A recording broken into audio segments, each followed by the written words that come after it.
हमारी लाल आंखें और चाइना को हम सब सबक सिखाएंगे, लेकिन बीते 11 सालों में 4 लाख वर्ग किलोमीटर जमीन हमारी छीन ली गई है, चली गई। इस तरीके के ब्लेम्स रहे हैं, विपक्ष के आरोप रहे हैं, और बहुत चीजें हमने देखी हैं। गलवान में क्या हुआ था, सारा कुछ था। और सारी बातें, सारे दावे, और इस तरीके की स्थिति ये पैदा होना कि वो ये कह दें कि अरुणाचल प्रदेश तो हमारा है, आपका नहीं। शुरुआत आपसे, अजय शुक्ल जी। देखिए, ये नॉर्थ ईस्ट फ्रंटियर के नाम से हमारे देश का के साथ में एक हिस्सा था। हालांकि वो 1947 के पहले हमारे यहाँ इस तरह से आजाद तरह से कोई वो नहीं था। सिक्किम अपने आप में पूर्ण कभी भी किसी भी राज्य देश मतलब शासन का हिस्सा नहीं रहा। इसी तरीके से अरुणाचल प्रदेश या जो पूर्वोत्तर के तमाम सारे राज्य हैं उनको लेके तमाम स्थितियां थी जो अंग्रेजी हुकूमत में उस ढंग से था। अब जब देश आजाद हुआ तो हर राज्य के पास में अपना यह अख्तियार था कौन भारत के साथ आएगा कौन नहीं आएगा। जम्मू कश्मीर भी उन्हीं में से एक राज्य था जो किसी की हुकूमत में नहीं था। अब उस स्थिति में तमाम सारे राज्य जो हैं भारत के साथ में जुड़े। अब जोड़ने की एक बड़ी लंबी परंपरा चली, बड़े प्रयास हुए और भारत के साथ में जोड़ करके बने। जो नेफा होता था, जिसे अरुणाचल प्रदेश हम आज कहते हैं, वो चीन दावा करता था कि उसका है, हमारा दावा था कि वो हमारा है। इस दावे को लेकर के तमाम विवाद चले। 1972 में श्रीमती गांधी ने इसको एड्रेस किया और नेफा पर पूरी तरीके से अपना कब्जा दिखाया। इसके बाद में जब राजीव गांधी की सरकार थी तो राजीव गांधी की सरकार में बहुत अहम डिसीजन हुआ 20 फरवरी 1987 को। और 20 फरवरी 1987 को पहली बार एक अरुणाचल प्रदेश नाम का हमारा प्रदेश बना और वो भारत का एक अखंड भारत का एक हिस्सा बना। वो हिस्सा जिसके लिए हमारे तत्कालीन सेनाध्यक्ष के सुंदर जी को राजीव गांधी ने वहां भेजा था और उन्होंने जाकर के जिस तरीके से और बगैर कोई खूनी खेल खेले हमने पूरे अरुणाचल पर अपना कब्जा बरकरार किया, लिया। हमारा कब्जा आने के बाद में हमारे लिए एक सुखद स्थिति थी कि एक हमारा राज्य और बढ़ गया था। इसके पहले श्रीमती गांधी सिक्किम को भारत में मिला चुकी थी और जो उन्होंने सिक्किम को मिलाया था उसके बाद अजय सर माफी चाहता हूँ, ये तो इतिहास तो सभी लोग वाकिफ हैं, लेकिन अभी जो नहीं इसका इससे हिस्सा है ना, इसलिए बता रहा हूं। जी। तो जब ये सारी चीजें नहीं तो निश्चित रूप से चीन बौखलाया। उसने तमाम प्रयास किए। उस वक्त में एक साथ खड़े होकर के मजबूती के साथ में संदेश देने की जरूरत थी। तब यही हमारे तमाम सारे दल जो आज सत्ता में है, जिसे भाजपा कह सकते हैं, ये लोग वो थे कि उस समय कह रहे थे कि इसको इस तरह से मिलाना और राज्य बनाना और उचित नहीं था। आज इन्हीं के राज्य में उस अरुणाचल प्रदेश का एक बड़ा हिस्सा कब्जा कर लेता है चाइना। तमाम उस पर अपनी काउंटी बसा देता है और इसकी रिपोर्ट 624 काउंटी की रिपोर्ट बाकायदे हमारे पास मौजूद है। और जब ऐसी स्थिति हो तो इसको तो उसी समय जवाब देना चाहिए था। मुझे आज भी याद आता है 2017 बड़ा शोर मचाया था इन्होंने, डोकलाम डोकलाम डोकलाम। आज आप देखिए, जाके देखिए, मेरे एक बहुत परम मित्र सत्य गोपाल वहां चीफ सेक्रेटरी रहे। मेरा और एक बहुत अच्छा दोस्त था आरपी उपाध्याय, वो वहां का डीजीपी रहा। मैं आपको बताऊं, दोनों से मेरी बात होती थी। दोनों ने कहा अजय भाई वो एक बड़ा हिस्सा ऐसी स्थिति में आ गया है कि हम वहां खुद ही नहीं जा सकते।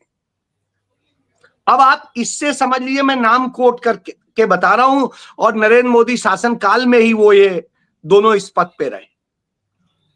इसलिए क्योंकि मुझे तो आरपी ने तो मुझे व्हाट्सएप पे वीडियो भेजे थे कि देखो यहां हम घूम रहे हैं और इससे आगे हम जाने की स्थिति में नहीं, हम लोग तो नहीं बोल सकते, आप तो कम से कम बोलिए। मैं उस समय जिस चैनल पे था उसमें मैंने इसको लेके एक प्रोग्राम किया था, लेकिन फिर अंततः जैसे होता है, सरकार का दबाव होता है, सब कुछ होता है, हमारे एमडी को आया मैसेज और फिर एमडी ने वो प्रोग्राम ही कहां गायब करा दिया, मुझे नहीं पता। तो ये उदाहरण इसलिए दे रहा हूं कि इस तरह से तमाम चीजें हुई हैं। हमारे अरुणाचल प्रदेश को असल में नरेंद्र मोदी ने गिरवी रख दिया है चीन के आगे, और डर इतना है कि चीन का चा बोल नहीं पाते। लद्दाख का आपने देख ही लिया है, 4000 से 5000 किलोमीटर की जो जमीन हमारी कब्जा कर ली है, और दूसरों को कहते हैं।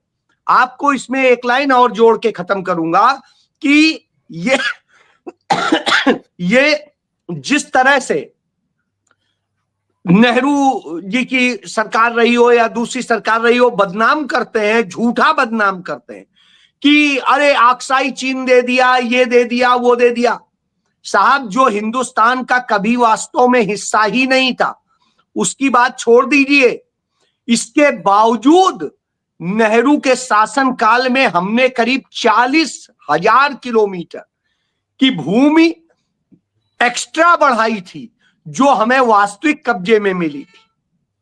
और इनके समय में हम करीब करीब 10,000 किलोमीटर जमीन लद्दाख, उत्तराखंड और अरुणाचल मिला के खो चुके। यह सच है।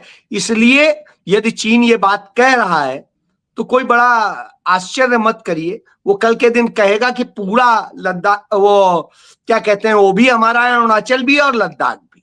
जी ठीक है, परेशान है, सारा कुछ है, बहुत कम वक्त बचा है, फाइनल एक ड्राफ्ट तैयार होना है। क्या देखते हैं, क्या पाते हैं वहां से जो उठ रहा है? जैसे छोटी सी होती करिएगा टिप्पणी में सुनी तक, और फिर मैं वापस इस पे बात करूंगा संविधान। पहले आप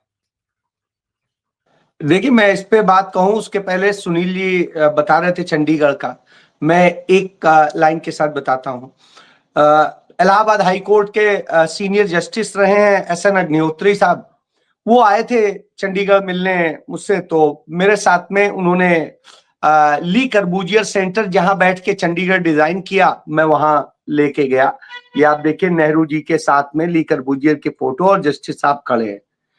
ये मैंने दिखाई, ये अंदर की है।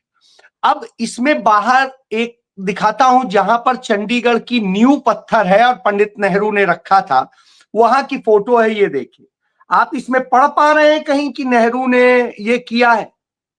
नहीं पढ़ पा रहे हैं ना? क्यों? क्योंकि इसे काला कर दिया गया है, जिससे कोई देख ना पाए, जान ना पाए, जो व्यक्ति नहीं जानता है कि नेहरू ने ये किया। इतनी जब तुच्छ मानसिकता हो तो उनसे आप उम्मीद करते हैं किसी बहुत अच्छे की, तो शायद भूल जाइए। अब मैं उसी पे आ जाता हूं।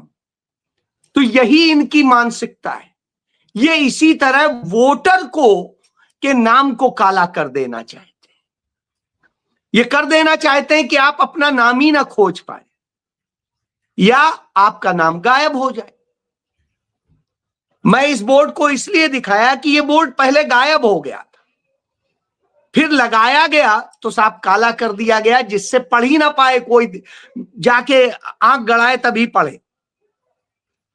तो यह सोच हो जिस सरकार की, उस सरकार से आप किसी बड़ी चीज की उम्मीद कर रहे हैं। मुझे लगता है इससे बड़ा और दुखद कोई स्थिति हो नहीं सकती। मैं इसके साथ साथ एक चीज और बताता हूं। जो आज हालात हैं, जिस तरह की स्थितियां हैं, वो अपने आप में इसको बताती हैं कि यह सरकार वोट चोरी की बदौलत ही है, कहीं जनता की बदौलत नहीं है। दूसरा, नफरत फैलाने की बदौलत है। मैं ममता बनर्जी को कोई बहुत अच्छा नहीं मानता। मैं उन्हें लोकतंत्र के लिए एक खतरनाक महिला के तौर पे देखता हूं। मैंने आज तक कभी भी ममता बनर्जी के लिए बेहतर शब्दों का इस्तेमाल नहीं किया है, आज भी नहीं करूंगा। उन्हें यदि इसकी लड़ाई लड़नी थी, एसआईआर के खिलाफ बात करनी थी, उसी समय निकल के आ जाना चाहिए था जब बिहार में राहुल गांधी यह यात्रा निकाल रहे थे, और उनके साथ आकर के अखिलेश यादव ने भी हिस्सा बटाया, तमिलनाडु के मुख्यमंत्री ने भी आके बटाया। आती हैं आप, आधा घंटा, 1 घंटा, 2 घंटा एक संदेश देती, और लड़ाई की शुरुआत वहीं से होती। लेकिन उस समय आप नहीं। आज आपके लोग बाबरी मस्जिद की बात कर रहे हैं, क्यों कर रहे हैं? ये वही स्थिति है जैसे जिन्ना चिल्लाता था मुस्लिम राष्ट्र की बात और सावरकर हिंदू राष्ट्र की बात, और फिर दोनों बैठ के सत्ता चलाते थे और चोंचे लड़ाते थे। कमोबेश ममता बनर्जी को इससे आप ज्यादा देखते हैं क्या? वो हमारी पश्चिम बंगाल में बस सरकार बचाए रखो, ड्रामे हम लोग करते रहेंगे, लगे कि हां लड़ते हैं, जैसे वो लड़ते हुए दिखाई दिखते थे।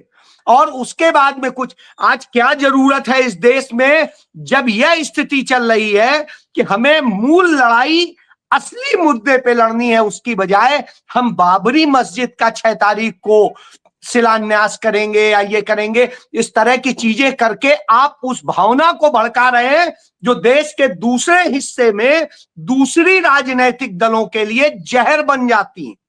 यही सांप्रदायिकता की आग फैलाती हैं, और इसी की आड़ में चाहे SIR कर लो, चाहे जो कर लो, चाहे रेप कर लो, सब माफ है। और जब यह स्थिति होती है तो मैं इसका उदाहरण जस्टिस SN अग्निहोत्री का इसलिए दिखाया कि जस्टिस SN अग्निहोत्री वही जज हैं जो डिस्ट्रिक्ट जज हुआ करते थे गोरखपुर के, और आदित्यनाथ ने दंगे भड़काने का काम किया था, गिरफ्तार किया। इनके पास जमानत के लिए जब गए, इन्होंने कहा मैं किसी दंगाई को जमानत नहीं देता। 4 महीने तक इन्होंने जमानत नहीं दी, और 4 महीने बाद जब इन्होंने साम दाम दंड भेद सब अपनाया, वो मैं नहीं बताऊंगा क्योंकि पर्सनल बातें हैं, मैं इतनी बात कहूंगा, उन्होंने कहा कि तुम्हारी हिम्मत नहीं है कि मुझसे आप ऑर्डर करा लो। इन्होंने जमानत खारिज की, उसके बाद में वो कहीं से लेके आए, अब वो जाने। मैं ये उदाहरण बता, तो आज भी यही जरूरत है कि इस तरह संस्थाएं अड़ के खड़े हों, न्याय करने की नीयत हो। जब ऐसे होंगे तभी कुछ होगा। जी बिल्कुल ठीक।